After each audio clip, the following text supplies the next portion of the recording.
sebenarnya sudah berdiri sejak tahun 1990. Kami awalnya itu belum punya kapal, jadi kami hanya charter kapal dari ownernya.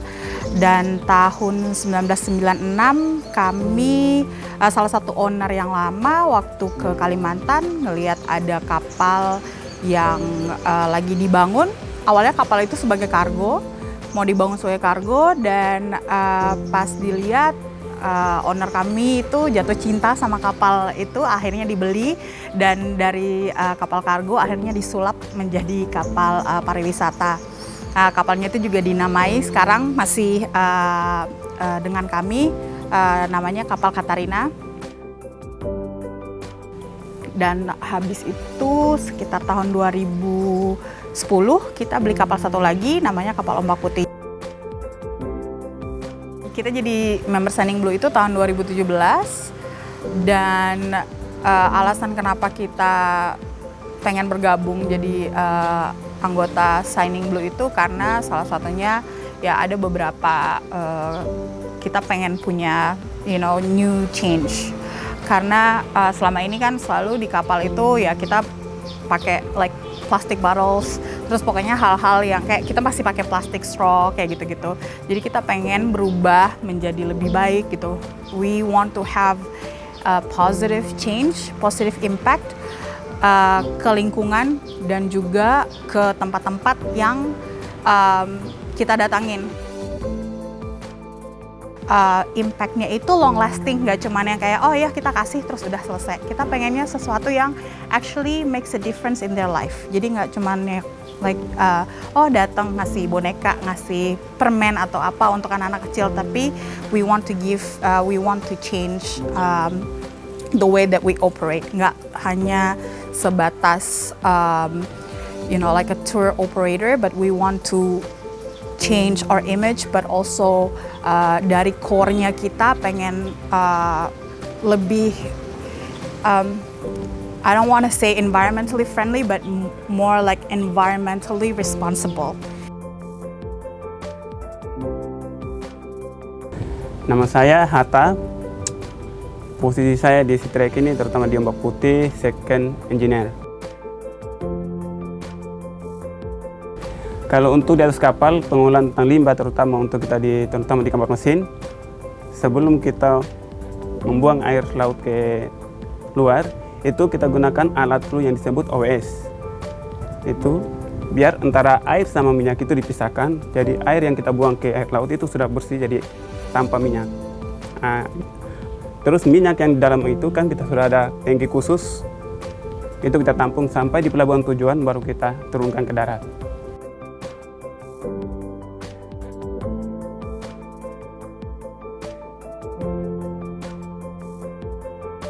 Hello, I'm Frank from Sea Trek. I'm the director and started working more closely with Sea Trek starting in 2016, so about 5 years ago.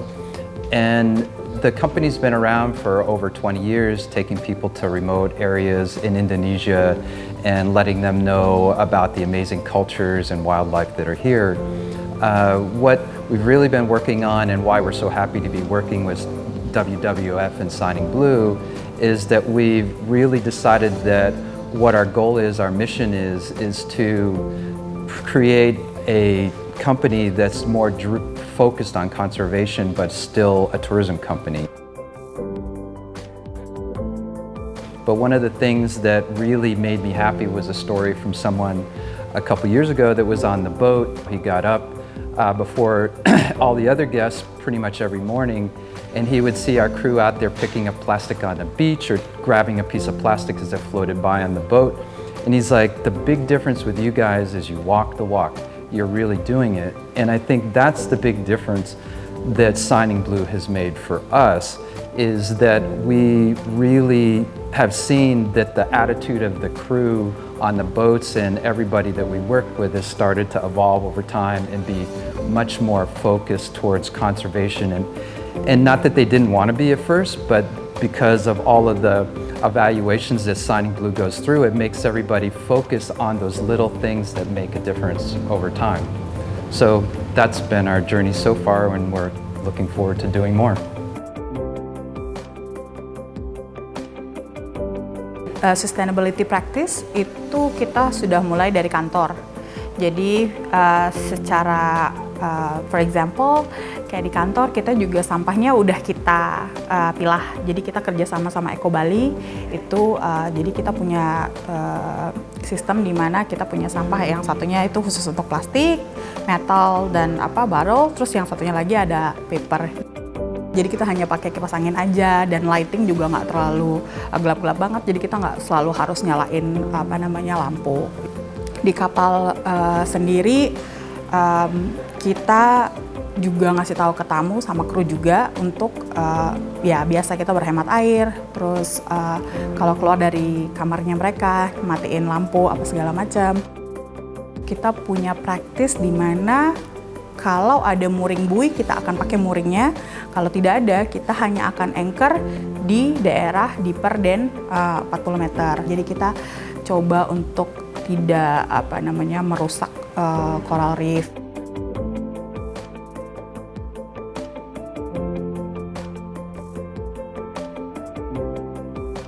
Jadi kita ada beberapa program CSR. Salah satunya itu yang si drinking water filter. Jadi yang kita bawa ke kampung-kampung di mana kampung-kampung ini kan lumayan remote, lumayan tempatnya jauh dari pulau-pulau besar lainnya. Kita punya 2 buku tentang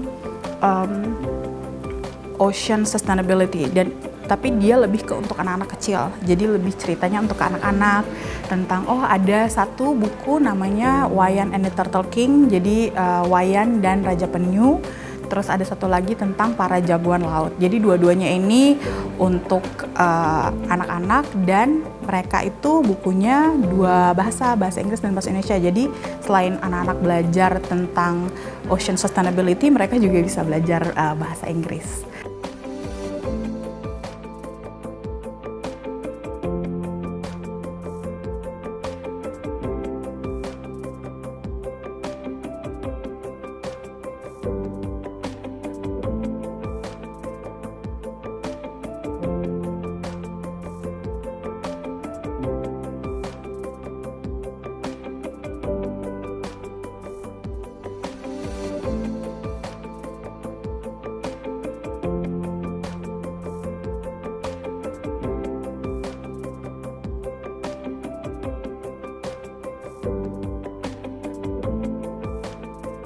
Sebenarnya untuk kita bisa berlayar itu ada ketentuan juga ya dari pemerintah, dari Syah Bandar itu sendiri, bahwa semua orang, kru dan tamu harus punya PCR test. Jadi yang berlaku sekitar 24 jam sebelum mereka naik ke kapal. Jadi mulai dari situ kita sudah ada tes. Terus begitu tamu kami jemput dari dermaga, juga begitu naik ke kapal, kita sudah sedia hand sanitizer, ada juga temperature check. Dan sebelum COVID pun, sebelum ada pandemi ini pun sebenarnya di kapal kita sudah sediakan hand sanitizer sih di mana-mana. Ada 2 tempat sebelum turun ke tangga dan setelah di bawah di kabin. Sebelum tamu masuk ke kamarnya mereka juga ada hand sanitizer. Jadi sebenarnya sebelum pandemi kami sudah ada menyediakan hal-hal tersebut ya.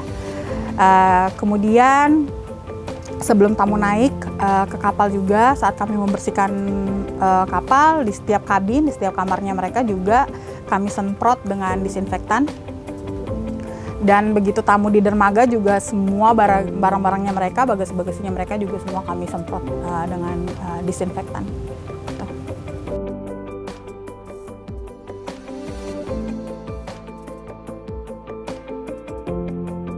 Here to talk about things that have been going on with SeaTrek during the whole pandemic, and mainly it's like you would expect, a lot of thinking about how we can change things to be better in the future.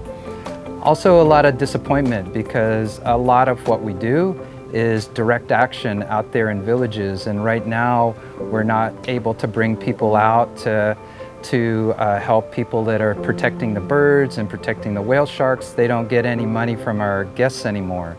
So we're sad about that. And our book program, the books aren't getting to kids, and So it's a lot of, geez, I wish we could get going.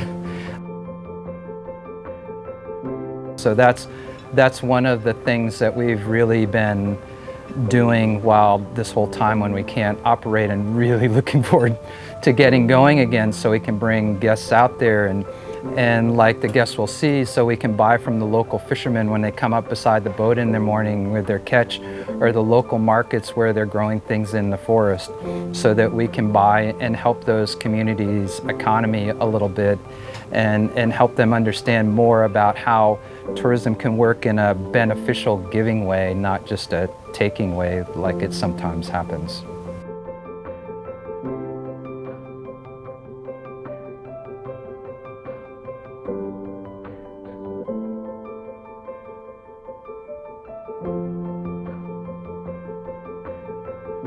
And we hope that we can get going soon and get people out there in the water and seeing all this amazing stuff, and have that feeling that, wow, on my trip, I really made a difference. I helped nature and I helped people in remote places, and what better vacation is there than that?